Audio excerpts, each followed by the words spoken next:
সন্দীপদা আমাদের এই ওয়ার্ডের গৌরব।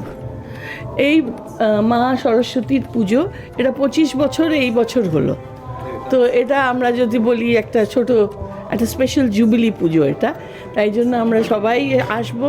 আর সন্দীপদার এই সরস্বতী মায়ের পুজোয় প্রত্যেক বছর দারুণ গান হয়, একটা আলাপ আলোচনা হয় বাঙালিদের, যেটা আমাদের কালচারাল ভ্যালিউজ আমরা যেটা বলি, আমাদের যে ঐতিহ্য, আমাদের যে ট্রেডিশন, আমাদের যে সুন্দর আমাদের জীবনযাপনের এক একটা প্রতিফলক, সেগুলো এই সরস্বতী পুজোয় সন্দীপদাকে দেখা যায়। বেশিরভাগকেই দেখবেন আজকে পায়জামা পাঞ্জাবি পরে, ধুতি পরে, সন্দীপদাকে দেখলেই বুঝতে পারবেন ধুতি টুতি পরে আজকে সন্দীপদা একদম রেজি। আর আজকে এই 23শে জানুয়ারি আরও উল্লেখযোগ্য, কেন আজকে আবার নেতাজি সুভাষচন্দ্র বোসেরও আজকে 126th অ্যানিভার্সারি হলো। তো তাই জন্যে আমরা বলতে পারি এটা একটা সংমিশ্রণ, যেখানে বিদ্যা আর ফ্রিডম, এই দুটো সংমিশ্রণ।